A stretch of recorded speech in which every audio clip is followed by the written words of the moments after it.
Welcome to Game Changers with Molly Fletcher, where we take you behind the scenes with peak performers to learn what makes them tick and discover how you can apply their lessons to your life.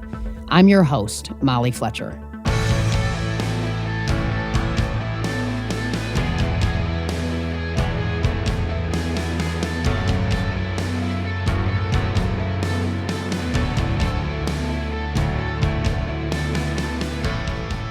Today's guest, Jeff Foxworthy, is one of the most recognized comedians in the country, a best-selling author, producer, and writer. He is a member of the Blue Collar Comedy Tour and a multiple Grammy Award winner. Jeff's new comedy special, The Good Old Days, is streaming now on Netflix and is his first solo special in 24 years. His career in television includes his own sitcom, The Jeff Foxworthy Show, in the mid-90s, hosting Are You Smarter Than a Fifth Grader, and hosting the game show, The American Bible Challenge. You might know Jeff for his "you might be a redneck if" one-liners, but today we go much deeper into his career and purpose. In our conversation, we talk about pursuing your passion, staying true to your core values, and never losing your sense of curiosity. This one will make you laugh, reflect, and reconsider. Here's my conversation with Jeff Foxworthy.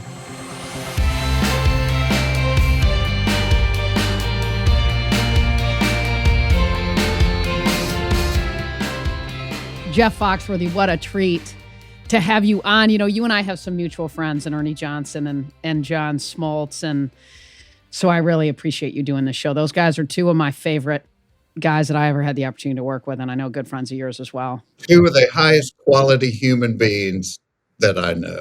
Love those guys. I love what you said, though, when we connected first. You said we're going to have one heck of a birthday party for Smoltzy when he turns 12, and nobody likes EJ, right? Which is nobody likes biggest... her. That's the sad thing. Smoltzy is, I remember the first time John and I ever got together. We had just moved back from LA to Atlanta, and it was the first day of school, and I got there early with my youngest, and I'm sitting in the hall, and I look down the hall, and there's a guy sitting with his little girl, and I'm like, crap, that guy looks like John Smoltz. And we got to talking, and so we had decided that we were going to be good dads. We were going to go through the whole thing of bathing our kids, putting them to bed and all, but we decided we were going to play a baseball video game at my house after the kids went to bed. So like at 11 o'clock. And 11 o'clock, my doorbell rings. I go, and there is John Smoltz in full Braves uniform. I mean, not just the jersey, the pants, the stirrups, the cleats, the hat, standing there ready to come in and play video games. And my only thought was, I hope he gets pulled over by the cops on the way home, because they're going to go, this dude wears his uniform everywhere he goes.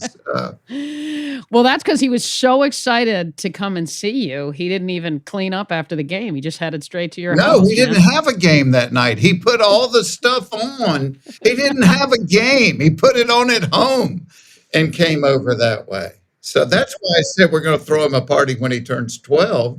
Right, exactly. Well, I know, and he is the consummate practical joker. So he's just trying to catch up with you, Jeff. All your unbelievable humor. He's always wanted to be a comic. Anytime we've ever done a charity function together, he will get up and tell the worst jokes. Oh yeah, they're all horrible. All horrible jokes. They're pathetic. And he laughs when he tells you the joke. He laughs his face off. Oh, yeah. And a 10-year-old wouldn't laugh at him. Yeah. And, you know, Jeff, the truth is when he was paying me, I laughed at them all, but I don't laugh at him anymore.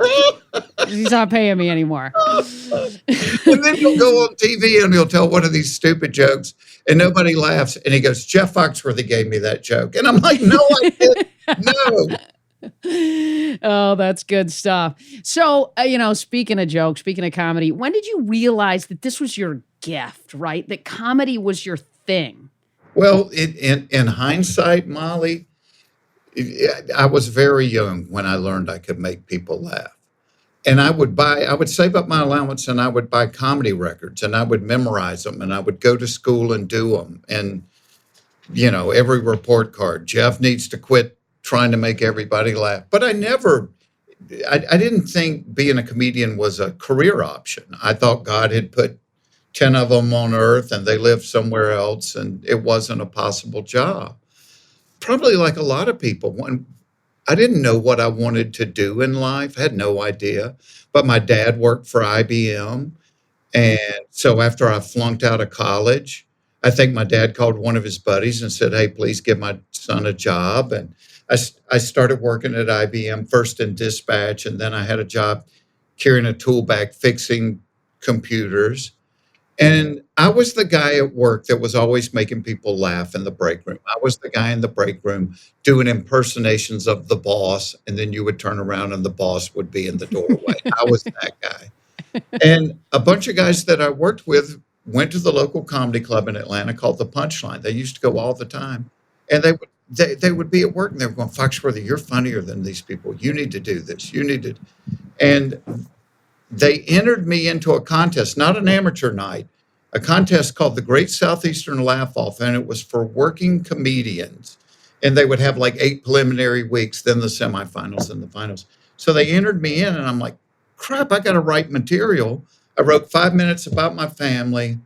I went down there. The first night on stage, I won the contest. I beat working comedians, won the contest, and met my wife, who was an actress who had just done a thing with a comic, and they were all there rooting for this guy in the contest. So I met my career and my wife within 5 minutes of each other. That's unbelievable. And I heard you say you spilled a drink on her. I did. I thought she was so cute, and I was nervous, and I went up to talk to her, spilled my drink all over the front of her, and I Looks said, like you recovered, man. well, I said, "Well, I guess you're never going to go out with me." And she said, "You know what? You didn't even ask." Yeah. And I asked, and she said yes, and that was 38 years ago. That's so, and 2 beautiful girls, I know. So, Jeff, when you did that, I mean, it is so clear it's your calling because you wrote jokes and stepped up there and did it. But had you trained yourself relevant to tone and timing and all the things that No, I had no idea what I was doing. I was always fascinated with stand-ups. Like as a child, my parents would watch The Tonight Show, and I could hear it through the door. And if there was ever a comedian on there, I would get out of bed and I would go watch between where the through the crack in the door. I didn't really care about the actors but I wanted to watch the comics. But that's no training. I was such a nervous wreck. I couldn't eat that day. I couldn't look at anybody. But I knew a minute and a half into it, I'm like, this is what I want to do. And I describe it's like finding your gift, because I believe we're all gifted with something, some people, many somethings, but it's finding that thing that makes your heart sing and that you're good at. to me, I always talk about how it's not about talent. It's about drive. In other words, you were and are so gifted, but you also unlocked an unbelievable level of drive to reach the point in your career that you have reached, which is uncanny. So where does that play into this, right? I mean, I've seen unbelievable athletes, incredible athletes who have an unbelievable amount of talent, but they don't make it to the big leagues because they don't put in the effort. They don't have the drive. Where does that come into that formula for you? They piss it away. I've seen so many people in comedy, men and women, that were unbelievably gifted and talented. And I will tell you this, going back to when I first started, there's a ton of people that are successful, and not all of them are stand-ups. Like Judd Apatow, when I first met Judd, was the house MC for the Comedy and Magic Club. Now he's, made a billion movies, but the common denominator they all had is all of these people worked hard. And I don't know if you're old enough, Molly, to remember, this is a silly thing. Remember an old Dan Fogelberg song called Run for the Roses? And it's about... Sing it for me, Jeff. Get me inside of yeah, that for a see, minute. I'm going to prove that. But it's about a colt being born in Kentucky, and he's being bred to run in the Kentucky Derby. But there's a line in the song, and as a teenager, it used to give me chills. It still makes my eyes water. But it says, it's breeding and it's training and it's something unknown. And it's the something unknown part that makes my eyes water. And I think what that is that drive. It is that, I remember in my early days of playing clubs, after the show, I would come back and I would pull my notebooks out and I would listen to my set and I would work on new material and I would sit there and Letterman would be on and you'd make yourself a sandwich in the kitchen. But the other comedians might be down at the bar chasing waitresses or, they might be getting high or whatever. But my thing was, I want to get better at this. And it's almost for me, it was, and it was way before I heard the theory, but the Malcolm Gladwell thing. If you do something for 10,000 hours, you're going to be an expert at it. And so I had friends that would park themselves in New York and LA hoping to get on stage somewhere 2 or 3 times a week for 5 minutes. My choice was I'm going to go on the road and I may be playing in Des Moines, Iowa, but I'm getting on stage 30 minutes every night. My goal was to be on Johnny Carson when I started. And I knew Johnny wasn't going to be around forever. And people would always say, well, it takes you 10 years to hone your craft well enough to be on Carson. And so I didn't say it out loud, but I said to myself, okay, I'm going to do it in 5 because Johnny's not going to be around in 10. I'm going to do it in 5.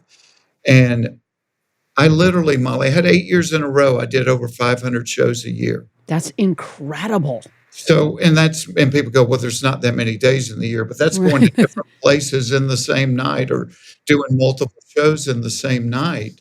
But I thought instead of parking myself in New York and LA, this is how I'm going to get good. I'm going to do it every night. I'm going to work on writing every night. And it actually took me 5 years and a month. I missed it by a month.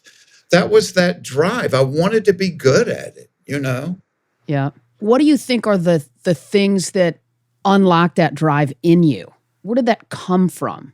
My folks separated very early in life, but I do remember my dad saying when I was little, don't do something unless you want to do it well. Don't do it unless you're going to be good at it. And so even from the time I was a kid, but I had this stupid drive. Like I remember my grandmother taking me to the library and I was in the first grade, so I was 6.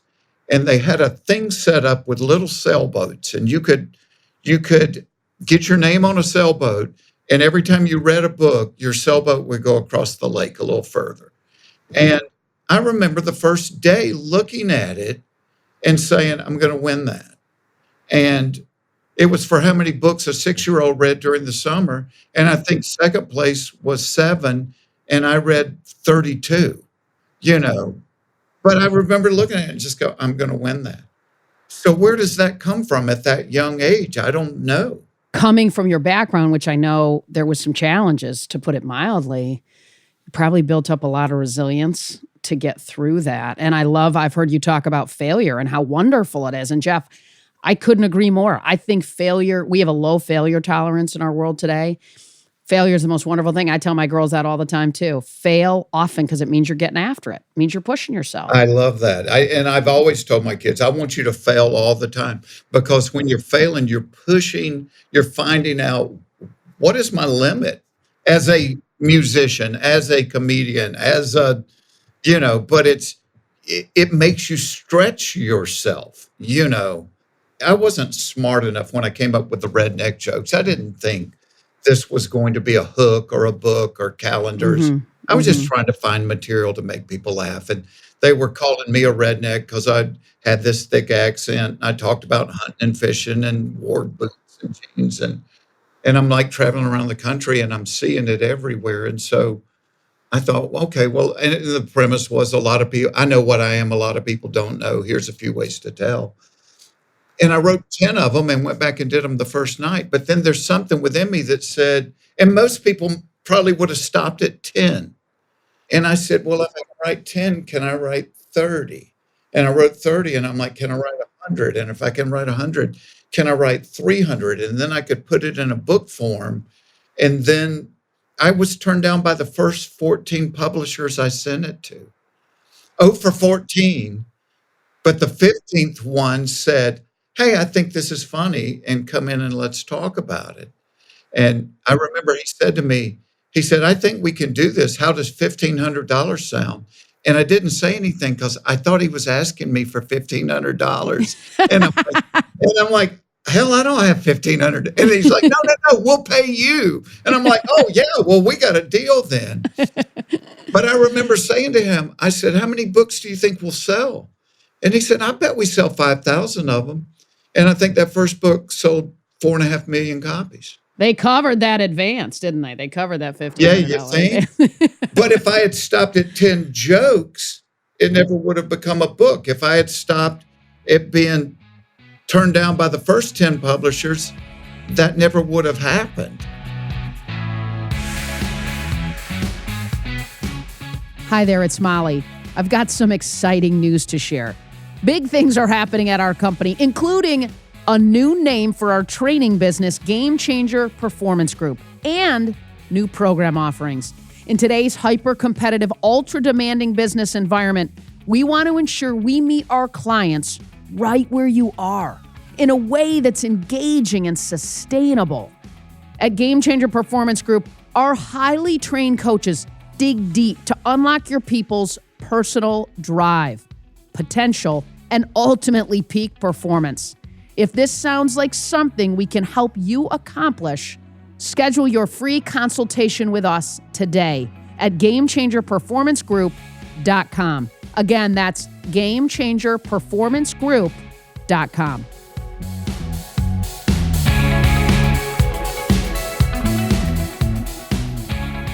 Okay, we got to rewind the tape a little bit, though, because so you do this a minute and a half in. I think I'm kind of good at this. I really like it. But you got this gig with IBM. Get me inside of where you got the courage to bang it at IBM and say, I'm stepping into this. And I think, by the way, I might be able to make a career of it. You know, so much of the credit of that goes to my wife, is because she was acting. She was a little bohemian. I came from a family that everybody got up and went to work at a job every day. And I remember her saying to me, because we started dating that night, and of course I'm still working at IBM, but I'm going up around town at amateur nights and things.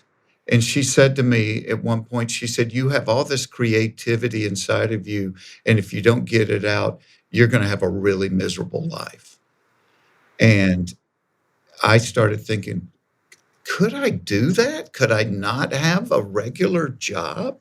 And I wore a suit and tie to work. I mean, it was IBM.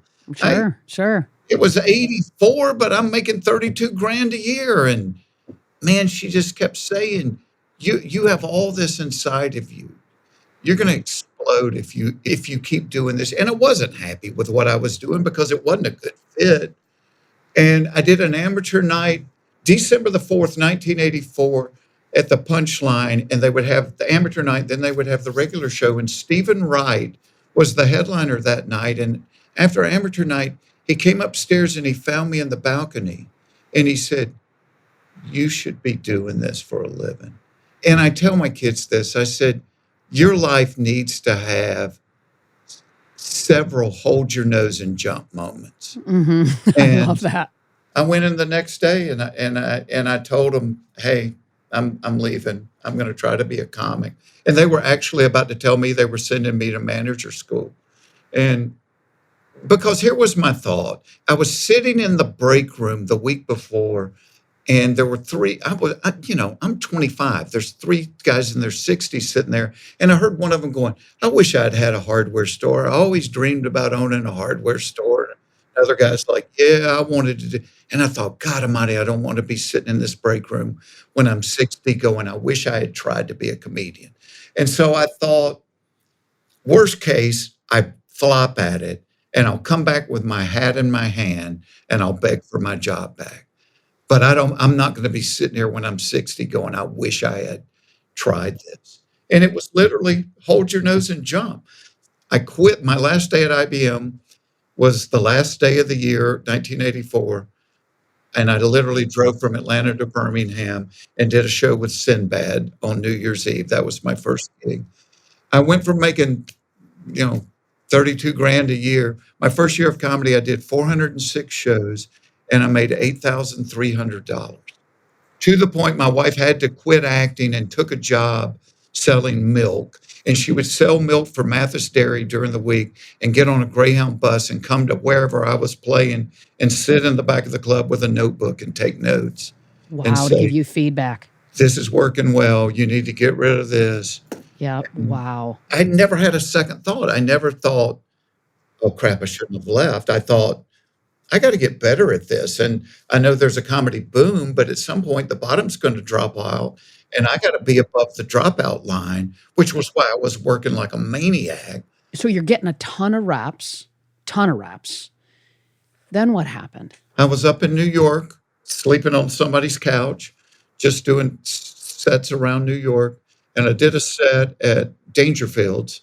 And I came off stage and I'm back in the little bar lobby area. And Rodney Dangerfield walks out and finds me.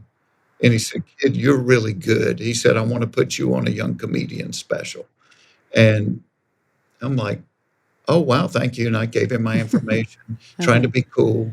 Yeah. As soon as he left, I ran down the street. This was way before cell phones, and to a payphone and called my wife. I said, you're not going to believe this. And so Rodney put me on. Jay Leno took a real interest in me, went back and told Johnny Carson about me. My wife said, and I was sending tapes to the Tonight Show, and they wouldn't even open them. They would just mail them back because I lived in Smyrna, Georgia. And my wife said, unless we go to New York or LA, you're never going to know how far you can take this. Another hold your nose and jump moment. We pack everything we own in a U-Haul and we drive across the country. And I go to LA, and the second week we're in LA, I'm doing a set at the Improv, and the talent coordinator for the Tonight Show follows me out into the lobby after a set. And he said, how come you haven't been on the Tonight Show? And I said, because you won't open my tapes. And 2 weeks later, I was on, and I'm sitting there thinking, I'm not any funnier now than I was 2 months ago. Right. But again, hold your nose and jump and put yourself in a position to succeed. Where do you think your confidence came from? I mean, your confidence to step out of IBM, your confidence to land some jokes and not land some, but still do it again, and which I love. Tell me about that. I just always thought I was going to win. And you only know what you know. I don't know that everybody doesn't think this way, but if I was going to do it, I was going to, and of course I didn't. There were a lot of things that I didn't win, a ton of things I didn't win, but I thought I was going to. Remember when they did Star Search? Ed McMahon hosted. Oh yeah, totally. I auditioned for Star Search 6 times and they turned me down every time. And the last time they said, you're really, really funny, but you're really Southern. And I'm like, yeah, because I'm from Georgia. And so when I get that first night on the Tonight Show and Johnny, after the set, waves me over to come sit in the chair and talk to him. And I'm talking to Johnny and we go to commercial break. Ed McMahon leans over and he says, how come you never did Star Search? And I said, Mr. McMahon, I auditioned 6 times and y'all turned me down every time. But in my mind, I'm thinking, but I don't give a damn because I'm sitting here talking to Johnny tonight. You can have Star Search. I'm talking to Johnny. Yeah, I'm good. Would you say, is comedy is it more of an art or is it more of a science? It's funny. I do a podcast on Sirius called A Comic Mind, where I want to know what makes comics think the way they think. But I start every podcast, every person starts with the same question. I say, are you born funny or is it a skill set you can learn? And I totally believe that it's both, but the skill set you can learn does you no good unless you're born funny. It's your gift, like we were talking about at the beginning, but you have to work on it. I mean, John had a gift in that he had an arm that could throw a ball 95 miles an hour, but he had to work on it to develop a slider and develop a, cutter and whatever else. It's very funny, Molly, because I've been blessed. I've done a lot of things. Whether I've written like 20 something books, and I paint, and I draw, and I invent games and host like game shows, and I do stand up. But if you put a gun to my head and said you could only do one, I would never hesitate. It would be stand up. Stand up to me, most people get into it because it's a springboard to TV and movies. But to me, stand up was the top of the mountain. That was as good as it got. And I think the thing that fascinates me about it, I've been doing it 38 years and I still haven't figured it out. It's like the woman you can't ever quite figure out, but that's what keeps her interesting. Because if I sat there and had a stack of note cards of new jokes, and you and I were walking into a club together, and you said, "Hey, Jeff, pick the four out of the pile that are going to work the best tonight," I would be dead wrong on two of them. Two of them would bomb. And you would think, "You've been doing it 38 years. Don't you know what's going to work?" And I'm like, "No, but that's why it's interesting." Tell me how you work on it, because there more's landing than isn't. Yes and no. I mean, it's funny, like anytime I'm starting with new stuff, I want to be in a small club, and I don't want to be there on a weekend because people just naturally are in a better mood on a weekend. I want to be there on a Monday or Tuesday night with 30 people in the audience because they're going to give me the most honest reaction. And, you throw it out there. Hey, is this funny? I do this for their amusement as well. I have 3 boxes, and the boxes are labeled gold, silver, and certificate of appearance. And so if I try it, it gets a big laugh, it goes in the gold box. If it gets part of a laugh, I might say, "Did you not understand it?" Or what do I need to do there? And if it just bombs, it goes in certificate of appearance. It's and I'm still hard-headed enough. I'll pull one out of certificate of appearance weeks later and try it again. Try it. Then it never works. And because sometimes I think, "Oh, this is great," and it gets nothing. And sometimes I think, "This is a stupid thought, but let me throw it out there." And people are beating the tables laughing. And I'm like, "Really? Okay." But I assume the audience is right. They're going to tell me what's funny and what's not. So you pull one out of the not so good bucket, right? And you try it again and it lands. Did you deliver it in a little bit of a different way to try to get it to land? Yeah, for whatever reason, it's not working right. But I would love for people that were fans of comedy. Like, some of my favorite nights were like sitting back in the green room at the Comedy and Magic Club in LA. And I remember one night Gary Shandling was trying to come up with jokes. He was going to be hosting an award show. And so it's Shandling, Judd Apatow, me, Seinfeld, Leno, and we're just all sitting there helping him write jokes. But it could be a fly on the wall and hear what goes into writing a joke. It's like, "No, it's too long." Or I remember at one point it was a joke about a car, and Leno was going, "Yeah, blue's funny." When I saw this blue, and Seinfeld's going, "Green is funnier, Jay, green." And I thought, if the average person could see this, they would think, "These guys are nuts. They're mental." But but a good comedian is like a good magician. The good magician is able to wow you because he spent 1,000 hours developing that thing. I always tell young comics, I'm like, the setup is the part that doesn't get the laugh. But it's necessary to get people to where you want to go. I said, but if you do waste all that time on the setup and you get a laugh, don't move on to another setup. Start digging. If there's one laugh there, then there's 2, and there's 3, and there's 4, and there's 5. And so now you have much more percentage of your show getting laughs than being setups. Because so many young comics I watch, they'll do the setup and they'll get a laugh, and then they'll move on to the next premise. You'll sit there and watch it go, "No, no, no, no. Milk it. Go back and find more there." Yeah. Is that how you think about it, Jeff? Setup right? You get the laugh, go deeper, get another laugh, and then at some level you've got to turn right and go. Is that how you think about it when you're on stage? I'm very visual, Molly. So I imagine bits like a clay thing. And so in the early days, because I'm on stage every night I'm taking this bit and I'm adding a little more clay. And if I throw four jokes out there about this subject I'm thinking about, and two of them work, I get rid of the two that don't work, but I keep the other two and I put them on the bit. As I've gotten older, I've almost reversed it. Is when I start writing, I will write everything I can think about something, about a subject, and then I start cutting away. So I've got the big thing of clay and I'm cutting away to get down to the good stuff. But it's the same result.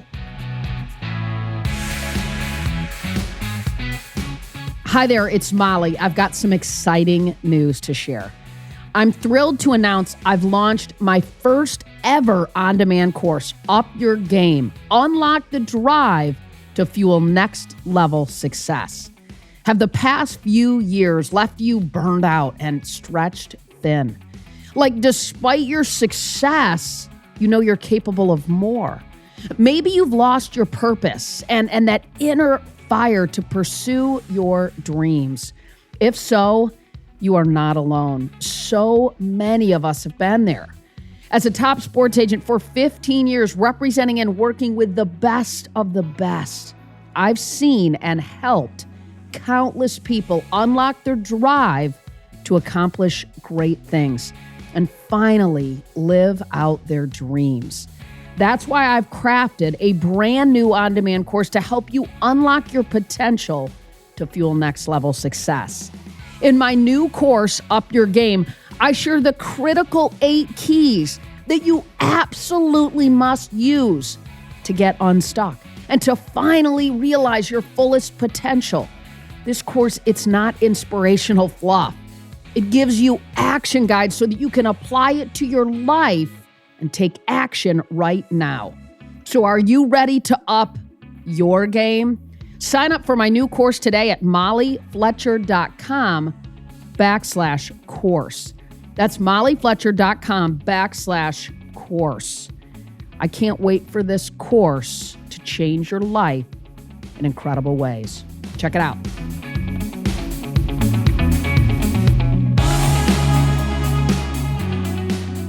I had a lady was interviewing me. This has probably been 6 or 7 years ago. And she started the interview. She said, "You write books, you paint, you host shows, you do stand up. Which one are you?" And I thought, wow, that's a weird question. Never been asked that before. And I said to her, those are all things I do. And I love what I do. Man, I'm so blessed. I've made a fabulous living doing something I would have done for free. It gives me that much joy. I would have done it for free. But I said, those are all things I do. Who I am is I'm a husband, I'm a father, I'm a brother, I'm a son, I'm a person of this community, I'm a child of God. That's who I am. So during the course of my lifetime, what I do has and probably will change many, many times. But hopefully that who I am, that line stays flat. It stays consistent through there. And I think a lot of people, what they do becomes their identity. And you know this from sports is there's so many people that's who they are, that when that inevitably goes away, they're lost. Yeah. Oh, I know. Oh, I've seen it. I mean, I think at some level it's why sometimes you see, they can't stop and they need to stop. They need to stop. They need to move on, right? Like let somebody, move on. You're done. It's over and it's okay. And they don't know how to do that because they don't know who they are away from it. Yeah. And, I've told my wife from the beginning, I said, don't let me be the old comedian that's not funny anymore, that's still going on stage. And I know, like even now, I kind of savor it because even though I'm working hard, it's a young person's thing. I'm like soccer. I'm in extra time right now because I'm grinding at it, but I'm also savoring it because I know it's going to go away But when it does, I'm okay with that because I got other things that matter, and I'll find other ways creatively to fill that, but it's not who I am, it's what I do. Yeah. It's big delineation for people to consider. Huge, huge. And you see people that, they grind it so hard at work that when they get home, they don't have anything left. Maybe it was in a weird way, a blessing to come from a broken home. Because boy, I think most of us, we either emulate what we came from or we do a 180. And for me, I was like, okay. And I just always thought, even from the time I was a kid, I'm not doing this to my kids. My kids are going to know they're the priority in their life. And so I live my life accordingly. Where, hell, I spent, I don't know how many dollars and how much time. I would fly out Friday night to St. Louis and do a show. And after the show, I'd get back on the plane and I'd fly back to PDK. And I wouldn't get home till 2 or 3, but I'd get up at 6 or 7 and I would go to their soccer games or their basketball games, go have lunch with them. And then I'd get back on a plane and I'd fly to Chicago and do a Mm-hmm. show that Mm-hmm. night. Mm-hmm. I spent 15 years doing that, coming home every night. I'd get up and take them to school in the morning. I live next door to my brother. I'd take my kids and my brother's kids to school every day. And I go pick them up. Then I go back and get on a plane and fly the next place. And I look back and I go, holy cow, I must have been exhausted for that Mm-hmm. period of time in my life. But it gave me 100 more days a year with my kids. That's huge. To heck with the money. How do you put a price tag on that? Right. And now you have children who live near you, who you're close to, who you spend time with, and you have a grandchild. I mean, I think though, Jeff, what I'm hearing you say, and I believe deeply, is you've identified your core values and then you make decisions against those at the center of the yeses and the nos. And, it always breaks my heart when I see people who say something matters to them deeply, but their behaviors don't. That breaks my heart. And I think it's so important for people to pull back and say, what are the most important things in my life? And am I waking up every day and living into those values? Because we can't go back and do this again. Can't raise those girls again. No, you get one shot. It's not NASCAR. You don't get a practice lap. You get one shot. And I think you're so on the money. It's like, okay, what are your priorities? I remember one time somebody offered me a movie it was going to take 7 weeks. It was being filmed in Canada during the summer. And it was, there were a couple of recognizable names and my kids were like, do it, Dad, do it, do it, do it. And I said, no, because I've got 4 summers left with you and 6 summers left with you. And I'm not giving one of them away to go be. Did it cost me money? Yeah. Did it cost me being in a movie? Yeah.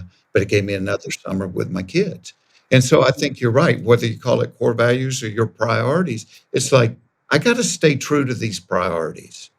Don't chase good and lose best. It's so good because you're on a stage making jokes, doing shows. So good for people to see this side of you too, which I know the world knows what a good man you are, but it's good. It's good. All right, I'm going to finish. I got to honor your time. I want to finish with rapid fire, so I'm going to hit you with some quick ones. Oh, no. And Now I'm nervous. I haven't been nervous the whole time. Now I'm not. And you're so good at this. This just seems like you and I are having a conversation. Well, you're kind. We are. No, I'm not. This is. I love thanks. conversation. I love to learn people's stories. I think that's part of the writer in me. Is everybody's got a story, and if you take the time to learn it, you probably walk away better, or you take something from it.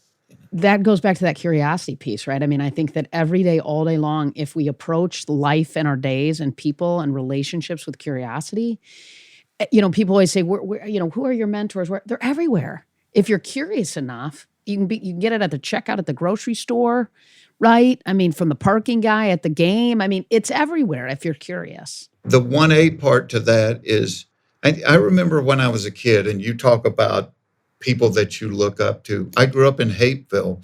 Well, it was the home of the first Chick-fil-A.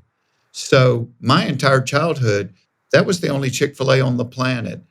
And so I knew Truett Cathy, and Truett Cathy, I remember being a kid and Mr. Cathy saying to me, he said, "You know how to tell when somebody needs encouragement?" And I'm like, "No, sir." He goes, "If they're breathing, everybody needs encouragement, and it doesn't cost you a thing to give it." Man, that stuck with me. And to this day, if I'm in the grocery store, I go, "Oh, I like your hair. Your hair looks nice. Oh, those are cool glasses." But what it does is it starts conversation, and conversation leads to relation. And now when I walk in, I'm not just another customer. They're like, I'm like, "Hey, Rosie. Hey, Jeff. How are you today? Good. How's your grandkid?" So we're building relationship just built on the fact that that little encouragement or that little inquiry.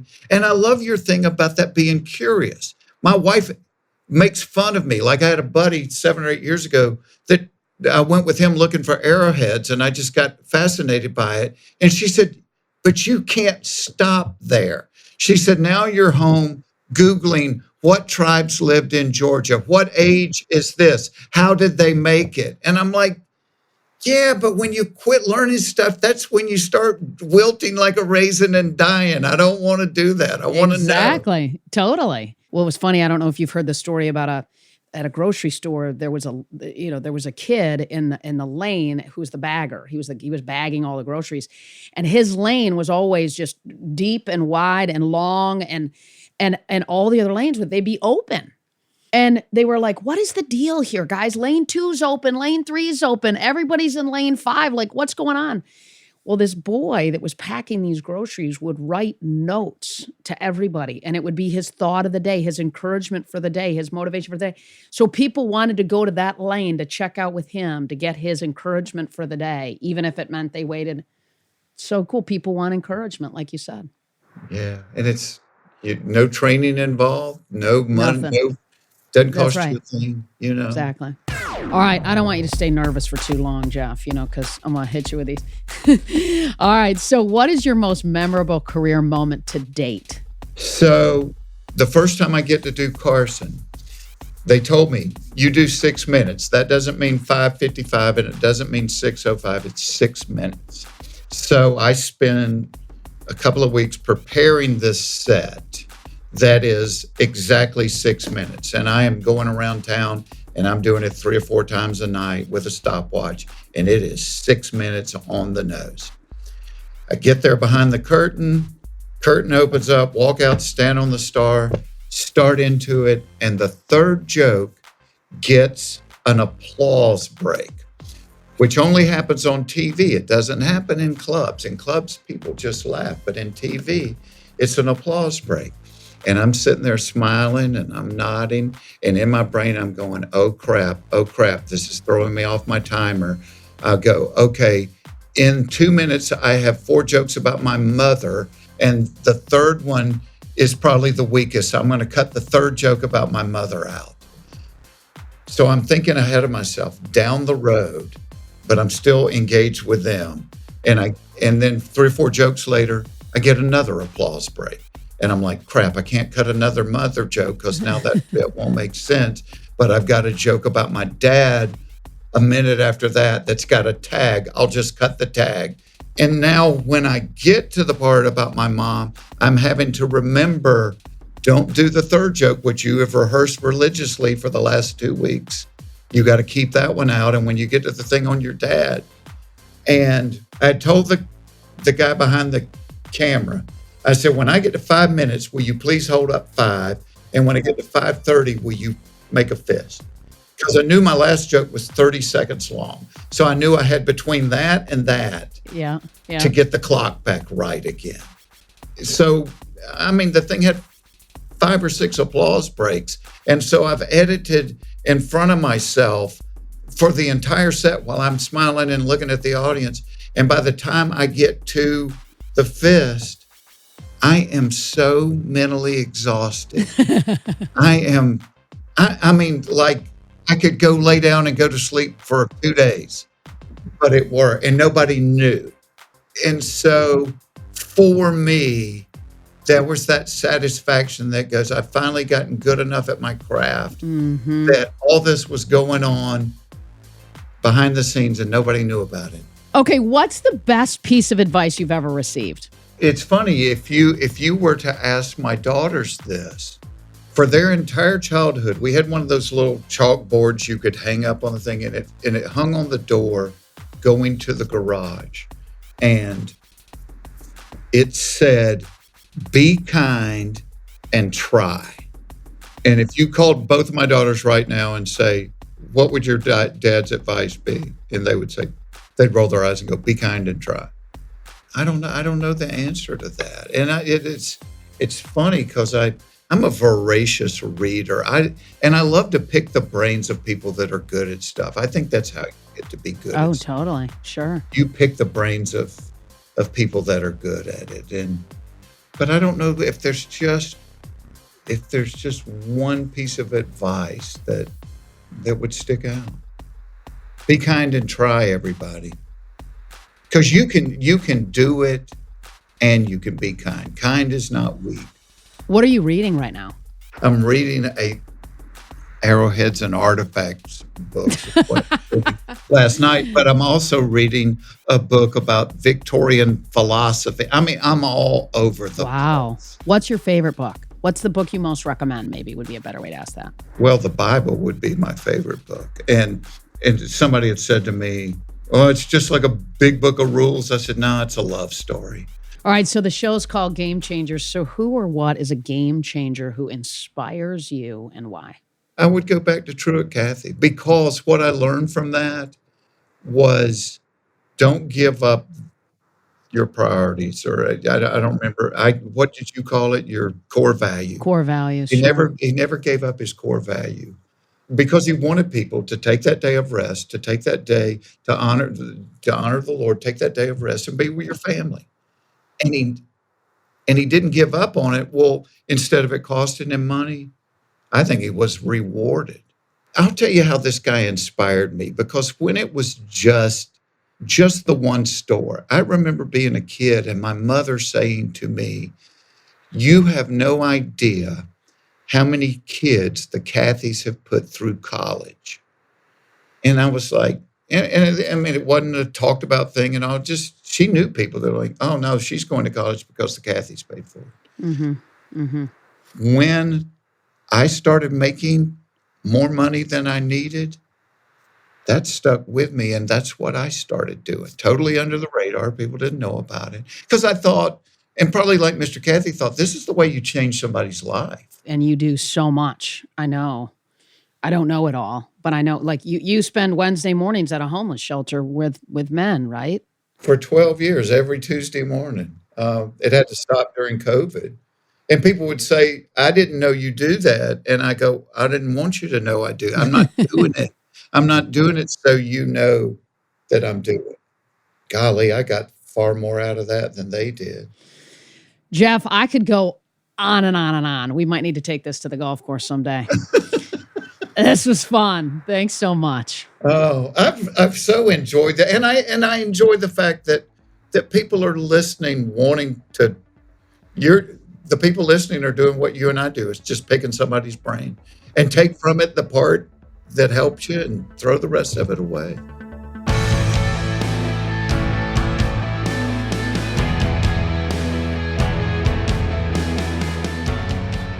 Here are a few of my favorite takeaways from my conversation with Jeff. Number one, don't confuse what you do with who you are. Boy, is this important. I navigated these kinds of things with my athletes and coaches all the time. And I love how Jeff talks about it, right? Because work, it takes up so much of our lives that it can be so easy to fall into the trap of believing that who you are is defined by what you do. And if we aren't incredibly careful, what you do becomes your identity, which is dangerous. It's so important to be able to separate these two. Number two, don't chase good and lose best. Wow. This was definitely one of my favorites, because you have to be crystal clear on your values and your priorities so that you're okay with turning down good for better. Jeff never chased fame or chased success. He just focused on becoming the best version of himself.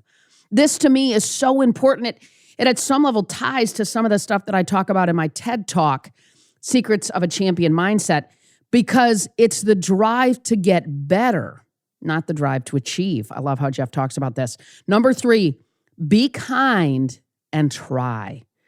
Those were the simple words that Jeff's kids grew up with.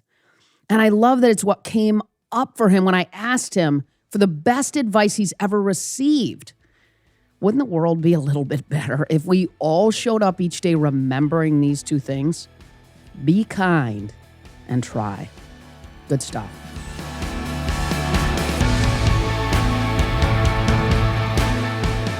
Thanks, as always, for listening to Game Changers with Molly Fletcher. If you like the show, be sure to subscribe on Apple Podcasts. There you can listen to previous episodes and leave us a review, which helps other people find out about the show. This episode was edited and sound designed by the team at Sound On Studios. You can find out more about their work at soundonsoundoff.com. Check it out. For more about me, visit mollyfletcher.com. Until next time, stay curious and be bold.